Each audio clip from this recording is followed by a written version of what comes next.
Salve galera, meu nome é Renato Cariani e você está no meu canal pessoal para mais um vídeo interessante. Novamente, meu convidado especial, Dr. Gabriel Kaminski, com um tema que vocês, óbvio, não poderiam perder. Um dos temas mais pedidos aí no meu Instagram, um dos temas mais pedidos por vocês. GH versus peptídeos, prós e contras. Até onde o hormônio do crescimento GH é mais eficaz do que o peptídeo, ou é mito? Até onde o peptídeo realmente vale o investimento e o pagamento tão alto desse precursor de hormônio? Pessoal, primeiramente, vamos entender fisiologicamente, bioquimicamente, o que são esses compostos e como é que eles agem no nosso corpo.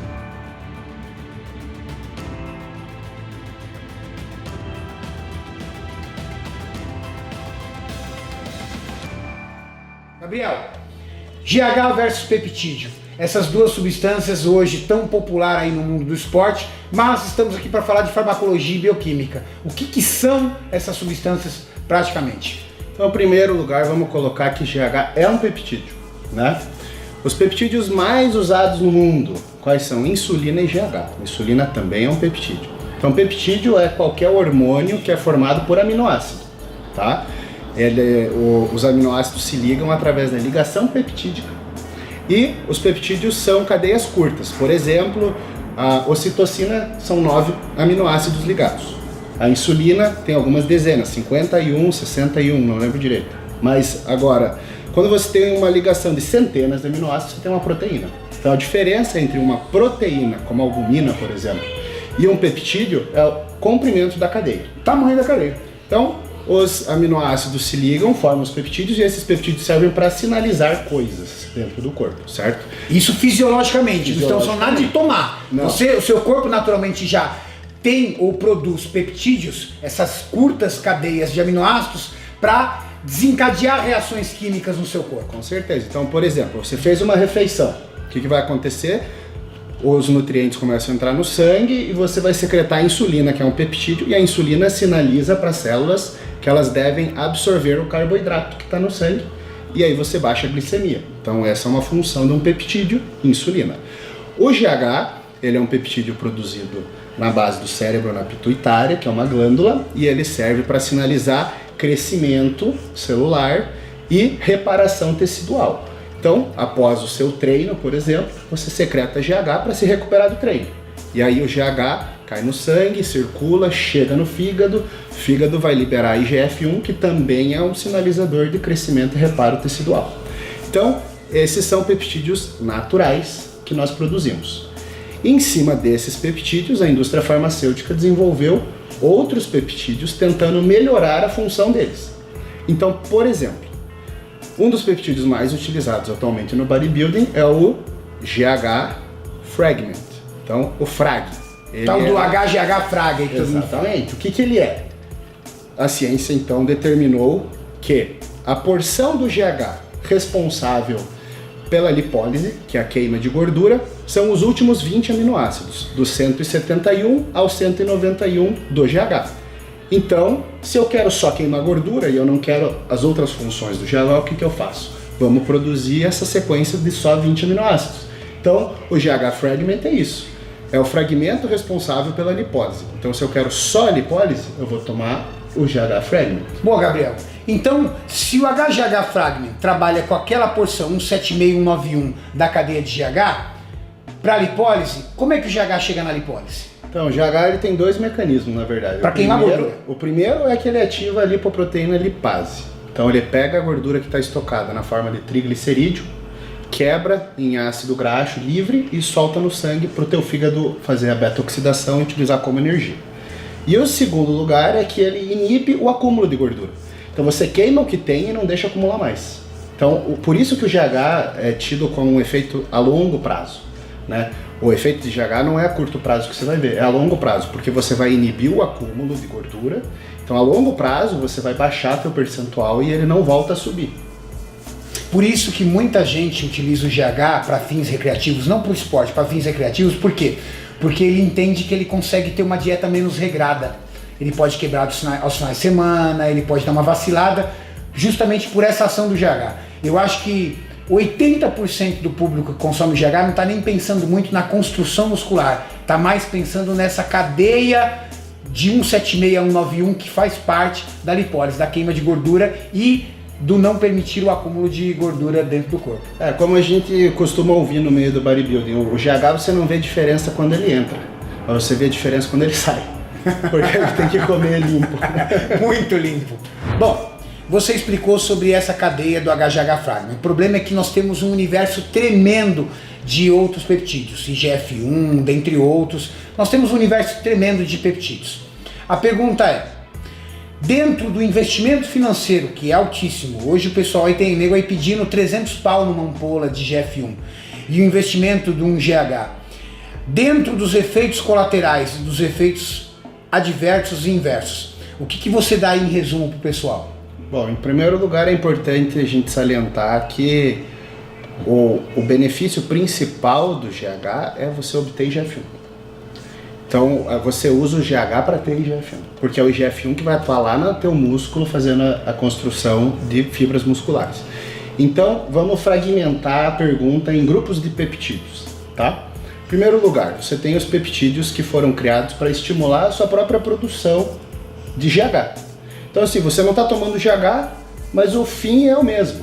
Você vai tomar um GHRP, seja 2, seja 6, ou você vai tomar um GHRH, para quê? Para você obter o GH. Então são meios que lá fora são mais baratos e legais de consumo, diferente aqui do Brasil. Então lá fora é muito utilizado o peptídeo, por quê? Porque não é proibido. Você teve uma experiência nisso no Canadá? Eu morei um ano no Canadá durante meu doutorado e lá a venda era livre. Então eu provei vários peptídeos lá, porque era venda livre. Então você compra, chega na sua casa e você usa e não é crime. E já aqui no Brasil, como que funciona a questão de legislação? No Brasil você tem que registrar um medicamento para vender e você tem que mostrar segurança e eficácia. Para isso você tem o registro da Anvisa. Lá fora não, lá fora a venda começa a ser feita, eles dizem que é para usos de pesquisa, então você compra para você fazer pesquisa em você mesmo, né?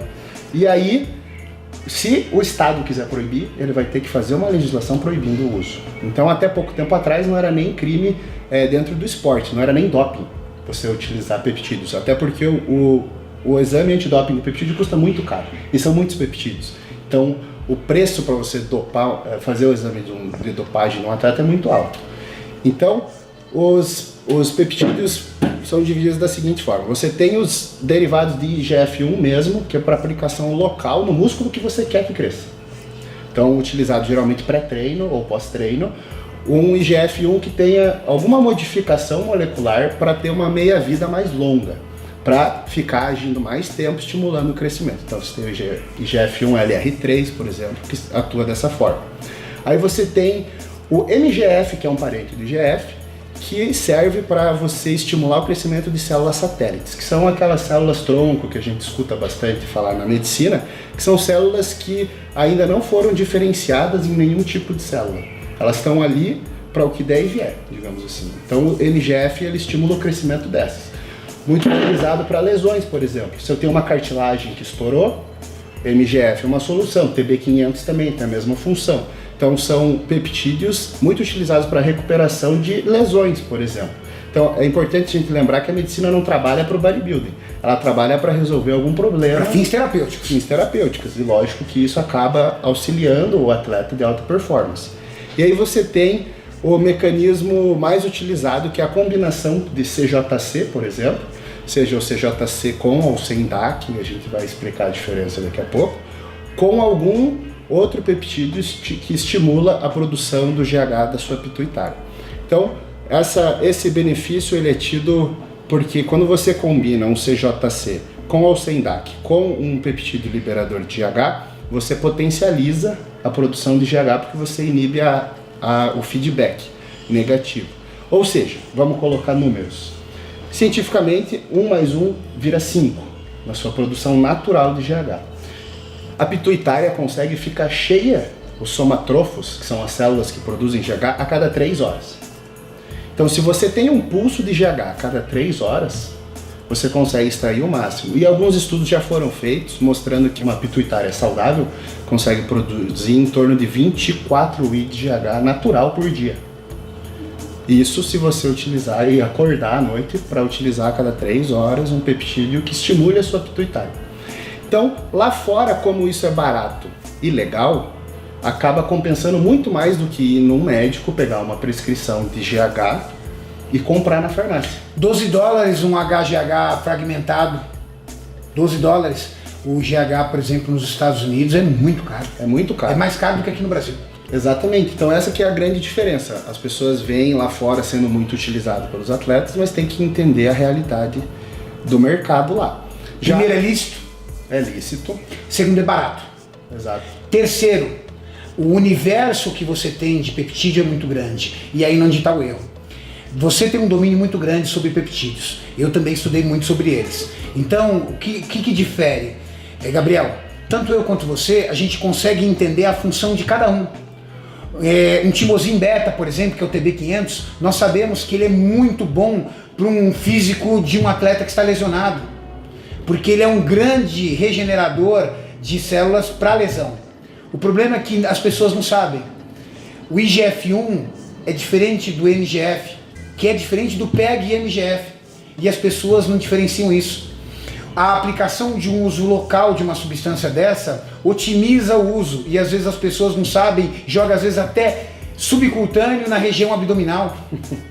É verdade.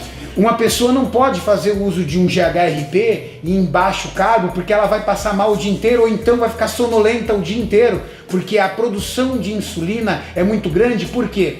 Porque os GHRP são grandes estimuladores da produção de IGF-1 e você depende da insulina para produzir IGF-1. Veja só, alguns peptídeos são utilizados mais pelo colateral deles. Por exemplo, você citou o GHRP.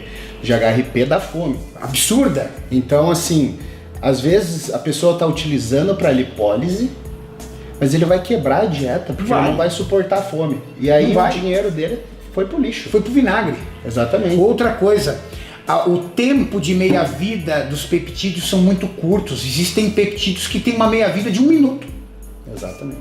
Existe também o DAC. O que é o DAC? É Drug Affination Complex. Nada mais é do que uma substância colocada dentro daquele peptídeo para aumentar o tempo de meia-vida dela. Um CJC no DAC, ele tem, por exemplo, 15 minutos de vida no seu corpo.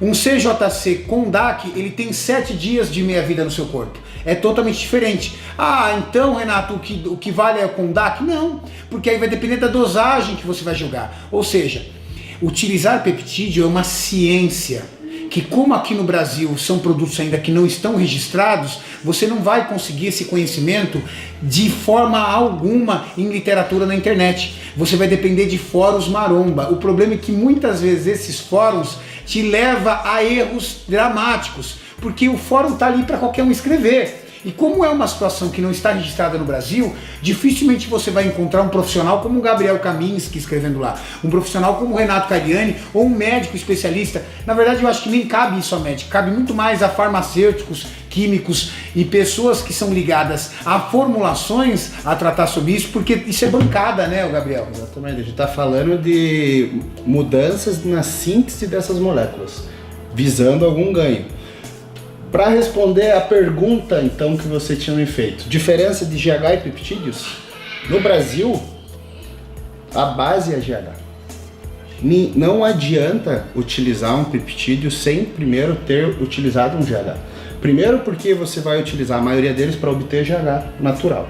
Segundo, porque as fontes que chegam no Brasil não são confiáveis, porque não é legalizado aqui. Então você nem sabe o que você está recebendo. As fontes não são legalizadas. Então você não sabe nem se confundir o rótulo. E você pega um TB500 achando que era um frag. E você quer tratar, você quer lipólise e está tratando lesão. E quando o cara compra, tem muito cara, sabe o que faz? O cara compra, porque isso aí, entendeu, é fruto de uma venda ilícita, então ele compra 100 frascos, por exemplo, de Ipamorelin, que é barato, $10. Ele coloca um rótulo de IGF-1 LR3 e vende para o cara como IGF-1 LR3. E de repente o cara tem um conhecimento de que esse IGF-1 é uma aplicação local. Desculpa, ele não está aplicando IGF-1, ele está aplicando Ipamorelin. que trabalha com estímulo da grelina, que não tem nada a ver com IGF-1. Não, isso a gente está imaginando um cenário lindo onde ainda tem alguma coisa ali dentro. Que não tem a manitol. Lactose. Lactose. Mas então, no Brasil, a matemática é outra. Aqui no Brasil custa muito menos você ir no profissional médico, você ter a prescrição e pegar na farmácia GH, sabendo que absolutamente todos os peptídeos são termoláveis. O que isso quer dizer? Passou de 30 graus, estragou. Já era. Armazenamento e transporte tem que ser refrigerado. Então, quem te garante que o que está vindo lá da China passou pela mão de quantas pessoas no contrabando, que é contrabando, até chegar em você, isso estava nas condições corretas. Dentro de uma farmácia você tem certeza do que está lá e como está condicionado. Detalhe, peptídeo, nunca ninguém teve a curiosidade de ver no rótulo, mas está escrito que é para manter sob refrigeração e você recebe a temperatura ambiente. Ou seja, o produto já vem sob risco. Já vem sob risco, aí você não recebe ele diluído, ele vem liofilizado. Então você vai diluir com que água? Você vai fazer água bacteriostática? Ou você vai colocar um soro fisiológico? Qual é a meia-vida de uma substância em soro fisiológico e qual é a meia-vida de uma substância em água bacteriostática? Então aí você já começa a ter todos esses problemas que você nem imagina que teus R$1.000 foram pro ralo porque você diluiu com a coisa errada. Eu vejo pessoas pagando R$300 numa ampola de IGF-1 e às vezes utilizando um GHzinho chinês. Não importa se você utiliza para fins do esporte ou fins estéticos. R$300 numa ampola de IGF-1 é um absurdo, não vale a pena. Pelo que ele traz de resultado no corpo, não vale a pena. Com certeza. Muita gente acha que é um milagre, né? Tá esperando assim, não, a diferença do bodybuilder gringo para mim é o peptídeo. E aí vende o carro, faz financiamento, tudo para subir num campeonato. E você não vai ter o retorno que você está esperando disso. Já conversei com um monte de bodybuilder gringo perguntaram, é peptídeo? Não uso. Então, o refinamento que esses peptídeos vão te dar não vão além do que o próprio GH dá. Então, se você já sabe que o GH não faz milagre, muito menos os outros peptídeos. Exatamente. Então, entenda a diferença de mercado. O americano usa porque é legal e custa menos que GH. O brasileiro usa porque acha que o americano é grande por causa do peptídeo. Essa é a grande verdade. Pessoal, eu acho que em resumo está aí bem esclarecido.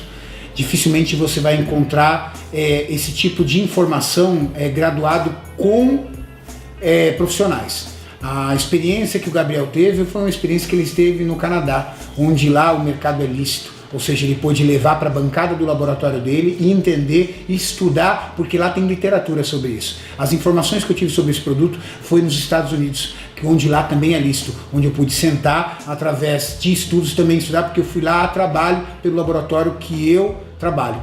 Então, são informações sobre farmacologia, são informações sobre a substância química que está presente lá dentro e principalmente a fisiologia dessas substâncias na ação do seu corpo. Quer seja endógena, como o Gabriel falou no começo, que é a sua produção natural. Você descobriu aí que existem vários peptídeos no seu corpo que sinalizam e geram reações químicas para funções básicas, como uma simples absorção de carboidrato. Quer seja para o uso exógeno, esses peptídeos que vocês tanto ouvem falar, que a galera ouve falar aí também sobre o uso recreativo no esporte. Beleza? Gostou? Deixe seu comentário. Tem alguma dúvida?